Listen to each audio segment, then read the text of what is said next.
Good morning. I'm Battalion Chief Tom Jarman of the Prince William County Department of Fire and Rescue Fire Marshal's Office.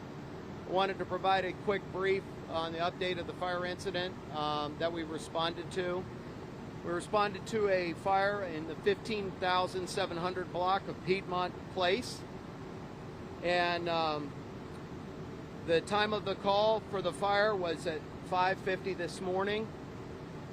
The time of dispatch was 5:51, and the first arriving crews arrived in less than 5 minutes. When they arrived on scene, they found the structure well involved in fire. They had fire throughout the first and second floor and up through the roof. They initiated an aggressive interior fire attack, and they also conducted operations called Vent Enter Search, which is an aggressive interior operation to find any additional victims.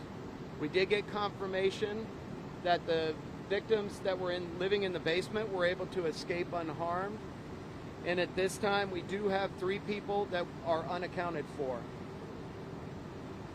As the fire gets continued to be put out and the incident is stabilized, the structure is pretty unstable at this point. We are beginning the initial stages of our investigation, and this will be a collaborative investigation with the Prince William County Fire Marshal's Office, the Prince William County Police, and the Alcohol, Tobacco, Firearms Fire Investigation Unit out of Falls Church. We will provide you some additional updates as the day goes on. Our PIO contact for the fire department is Assistant Chief Matt Smolsky. The PIO contact for the police department is Master Police Officer Renee Carr at this time. I will take just a couple of questions and then we'll end it. Go ahead. Like that? Looks fine. All right.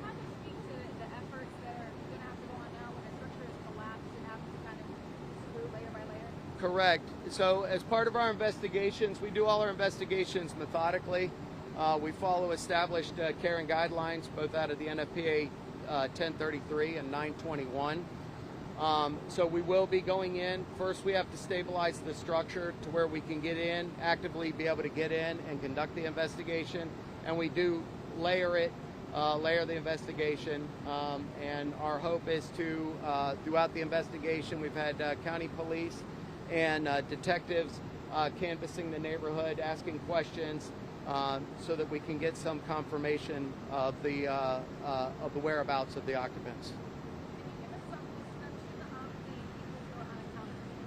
Not at this time. We can't.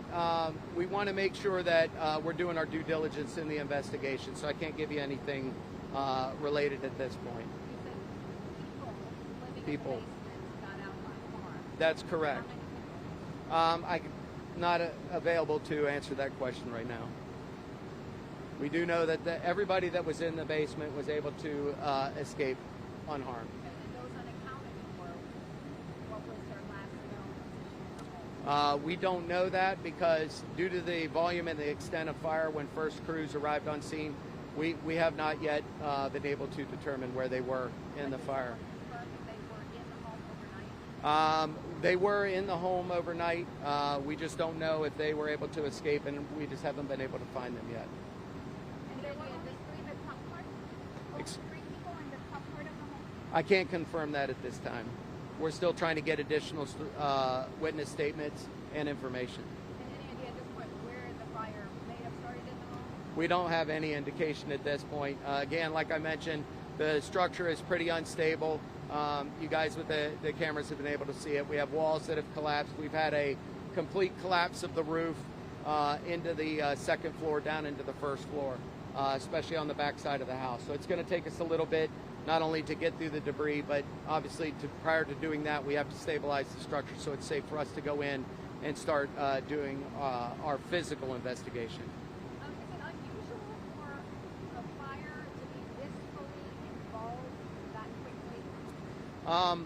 I would like to say yes. So the homes in the 60s and 70s, yes, it would be very rare to find this. With the lightweight timber construction,